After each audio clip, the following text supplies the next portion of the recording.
Okay, so I'm bringing you some notes on the 2021 Beta 430 RRS that I bought on June 30th of 2021 for $11,400 out the door. I had to buy the bike out of state. There were none available in my state.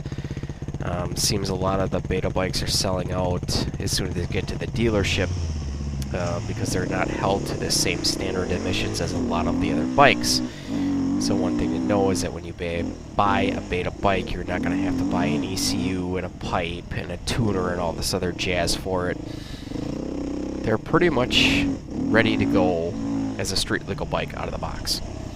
Anyway, my previous bikes were a 2020 WR450F, 2019 CRF450L, I also kept a couple of YZ250Xs around. I got a CRF230, and I go all the way back to DT500s and XR80s and everything else. Blown up a bunch of YZ125s, and anyway, long story short, a couple things that really stick out about this bike that I think every bike should have is the quick release seat.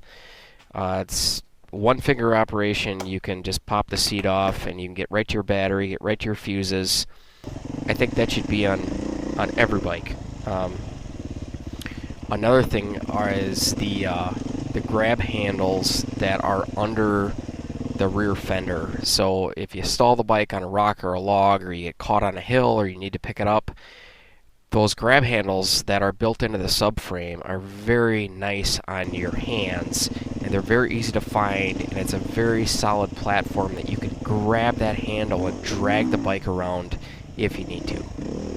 So getting into some of my most favorite things about this bike, my number one is the manageable power of this bike. It does put out about 45 horsepower, and it's 430 cc's. But it's the most linear motor I've ever ridden on a bike. The throttle response is not snappy or jerky or lurchy or racy. It's very, very smooth, and you get in exactly what you ask out of it. Now, the bike does rip. It has a lot of power. But those short throttle twists are very mild. It doesn't feel like it's going to whiskey throttle you into a tree or anything. And if you do want a lot of power, you have to twist the throttle quite a bit, and you almost have to hold it there for a second before the power really ramps up. And it's got a lot of it, but it doesn't come on when you don't want it, and that really bothered me with some of the newer EFI bikes. Especially the Japanese bikes, where they're just so jerky and lurchy, and you have to be on the clutch all the time when you're trying to go slow. And with this Beta 430, I mean, this thing lugs around really nice, and those mild throttle inputs that you give, what you're asking for is what you get out of it, which I think is really special, and I think a lot of companies could learn a lot from that on their EFI systems. One of the things that really surprised me for this being a short stroke motor is that it actually really lugs well down low, especially in second and third gear. When you're getting into some single track, you can run it down to about 7 miles an hour in third gear, and it will pull right out of it, and that is a sweet spot for flowy single track on that's with using the 13.2 sprocket that came in the box from Beta. And then at the other end of the spectrum, because this is a short stroke motor again, it really likes to rev. It makes a lot of power high up in the RPMs, and that really makes it a lot of fun for forest roads and 2-track and stuff where you're out ripping, 30 miles an hour plus. So to have the ability to go do single track and do 2-track and forest roads and have fun, I think that's really great. I also noticed on this bike, for being what I would consider a big bore, there's barely any vibration. I mean, almost consider it as smooth as WR250R on the road. It's pretty close. Barely any vibes at 60, 70 miles an hour. On the 13-tooth front sprocket, I took it up to 90 miles an hour, and I mean, I have had my wheels balanced, but it was butter smooth. So that's really awesome. Gonna move on to some of my least favorite things, and by far my first is the SOX forks that are on the front. I think they're great for trail riding. Once you start to get a little bit more competitive, they become what I would say a nuisance. You could set them up for low speed hits, which would be jumps, or whoops that are stretched out. Otherwise, you can, set them up or adjust them for high speed hits, which would be, sharp rocks, logs, potholes at high speed. But it's hard to get them adjusted to do both. And if you've ever ridden a Yamaha with the Triple S KYB forks, that platform is, in my opinion, the best on the market. And it's not that the SOX forks are bad. Like I said, they're great for trail riding. But in my opinion, the KYBs are better. They're more planted. I feel more confident on them. I feel like I can go faster on them, and I don't feel like they're going to wash out or do anything weird. There were a couple times on this Beta 430 where I hit some... one time I hit a rock at about 35 miles an hour. It was about the size of a not a softball, but a baseball, and almost lost the bike.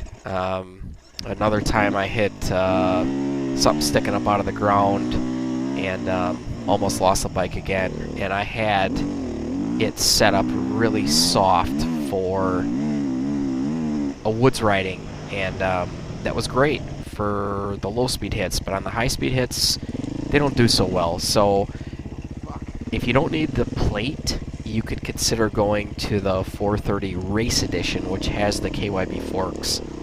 And I might go that route in 2022. I might trade in the 21 RRS for a 22 Race Edition just for the KYB forks, because I've realized that's really important to me. The only issues I've had with the bike is from washing it. I've had some issues where the GPS was getting flaky, would turn on, turn off after I washed it with a pressure washer, and I'm keeping the hose back about 4 feet from any seals, bearings, or electronics.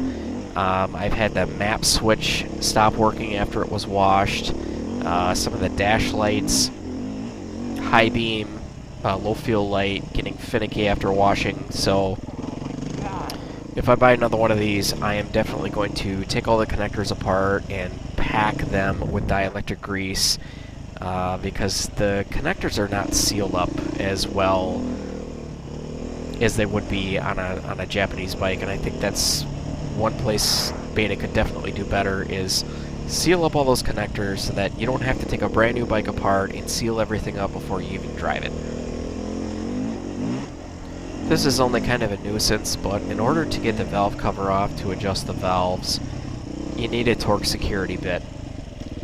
And I don't know why Beta decided to do this, because you could just go down to your local hardware store and get a torque security bit.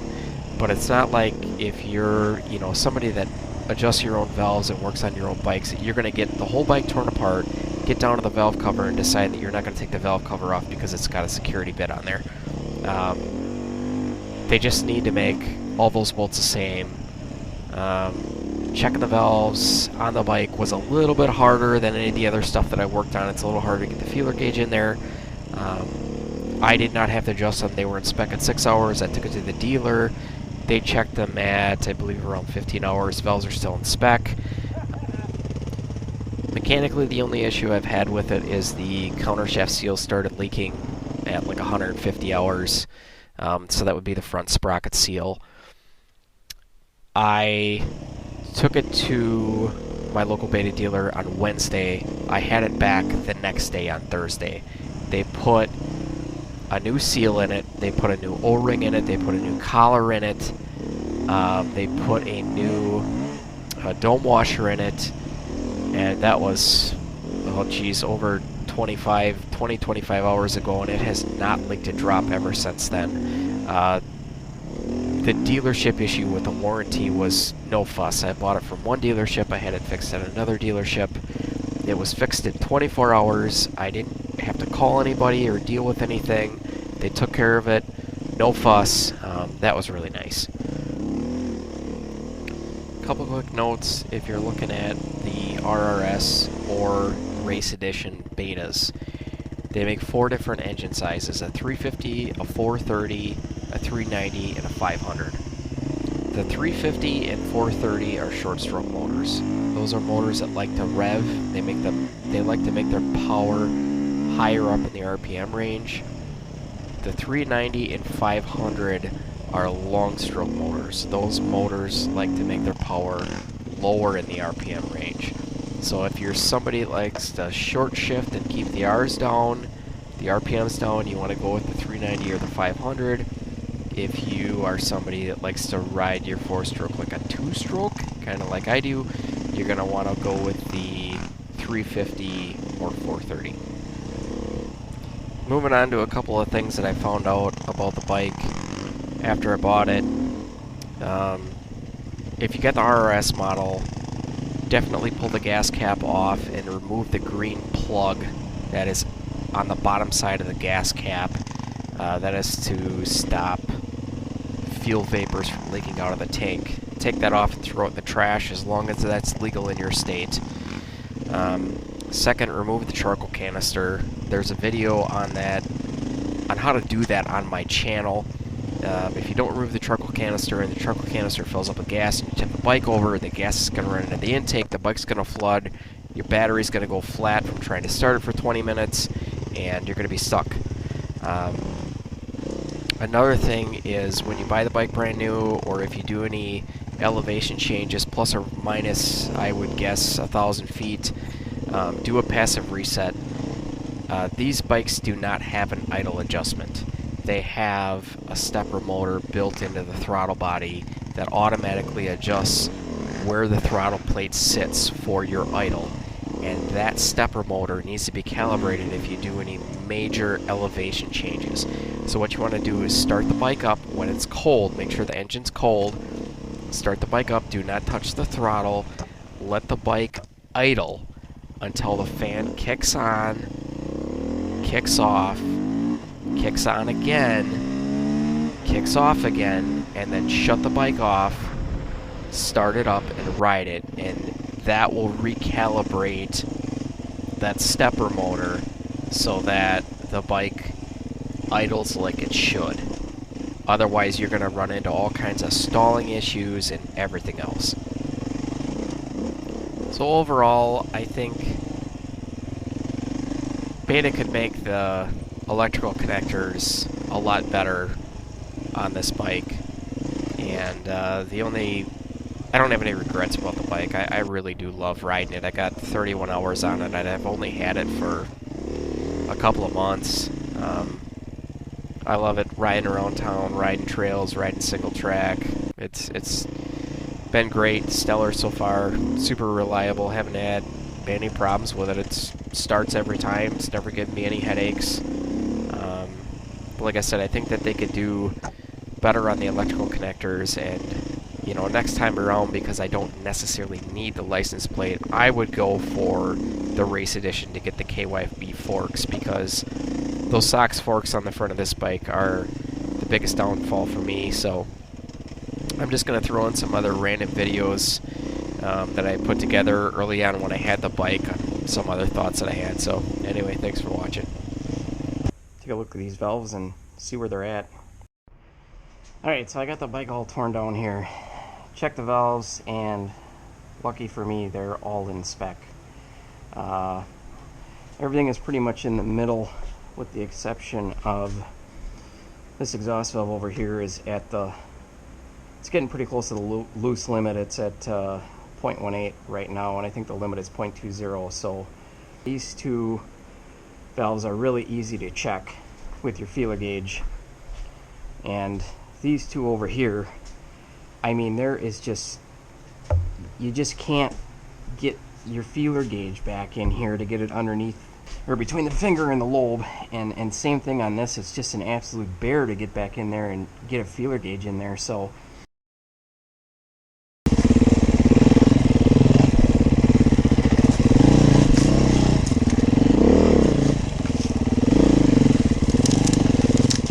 this is really user friendly.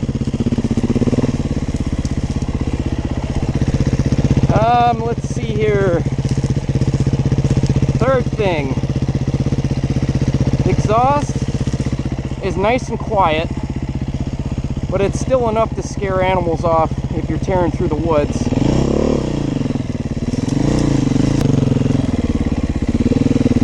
This thing, I can't say this enough how easy this thing is to ride in technical stuff.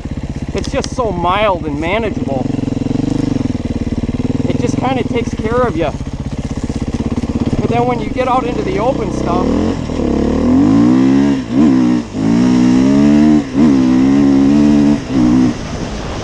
it just rips.